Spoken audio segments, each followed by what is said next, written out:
Good morning, students. Today we are going to talk about important features of the Indus Valley civilization. In this, we will talk about cities, houses and buildings, drainage system, language and script, tools, craft and ornaments and vessels, seals. First, we will talk about cities, houses, and buildings. So the cities were large and very well planned in those days.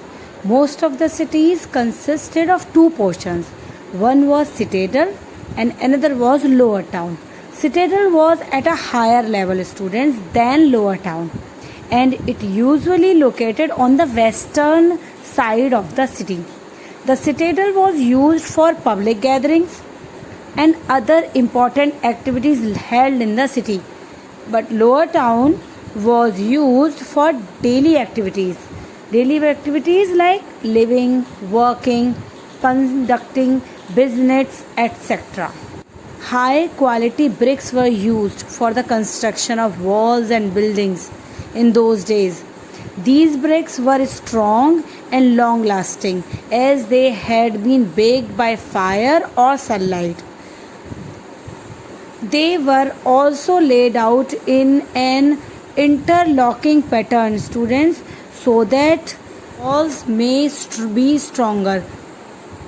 The houses had an open country yard in the center with rooms built around it. The country yard ensured that there must be proper ventilation and light must be proper in the house. It also served as a place for family gathering. Evidences of wall and separate bathing areas have also been found in some of these houses. Most of the building and houses had only one or two stories. The cities had main roads, streets, lanes, etc. The main roads were very wide, those were wide, streets were narrow, and the lanes were narrowest. Okay, students, this is the city, house and building planning of those days. Now we will talk about drainage system. The planning of the drainage system shows that the people of Indus Valley civilization were extremely intelligent. Why? Because the drains were kept covered.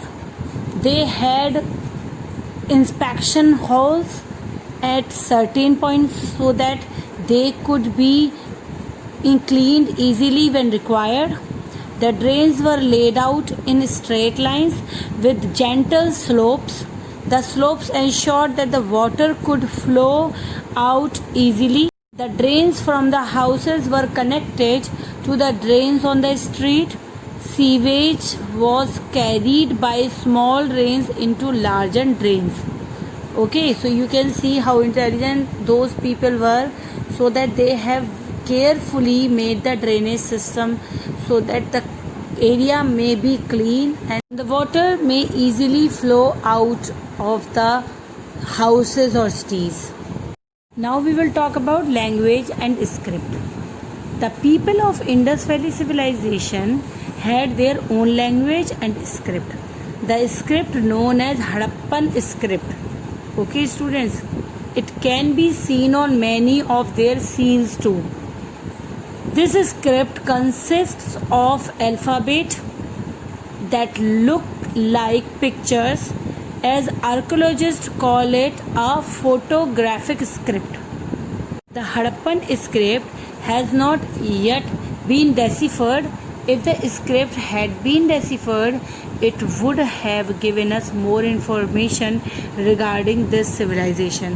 But the language, the symbols which they used are still a kind of mystery for us. Tools. The Harappan tools now we are going to talk about.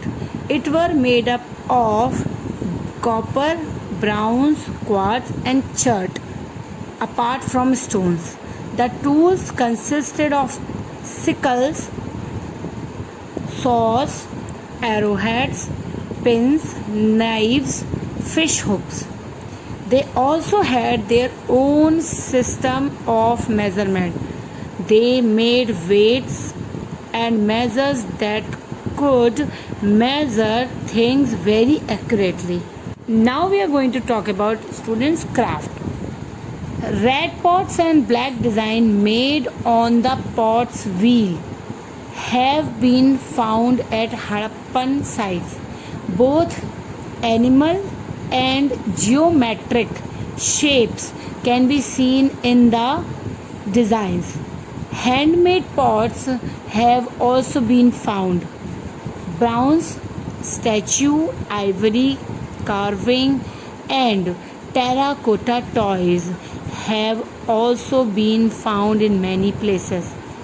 Can you imagine, students, in that time as well, the civilization was that much developed as we are having nowadays.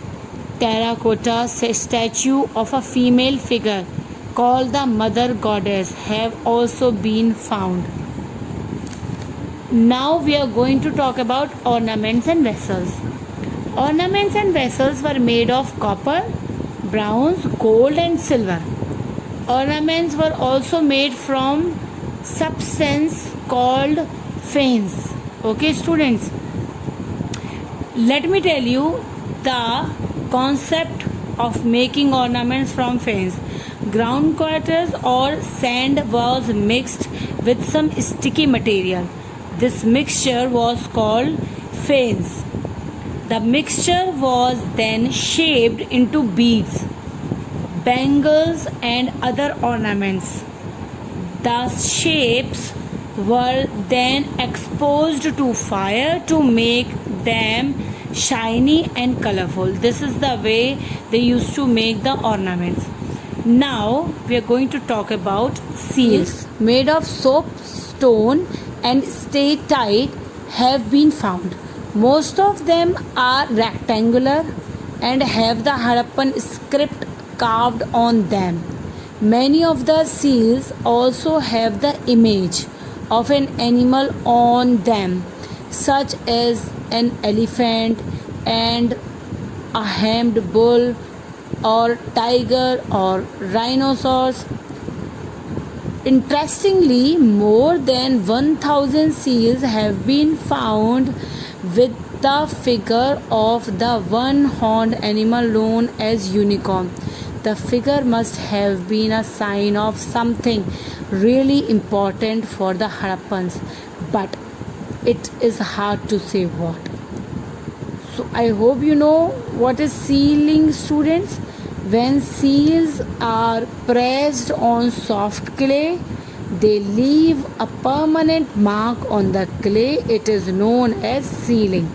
Okay, during trade, the goods were marked with sealings so that the buyers could easily identify who had sent them and which place they come from.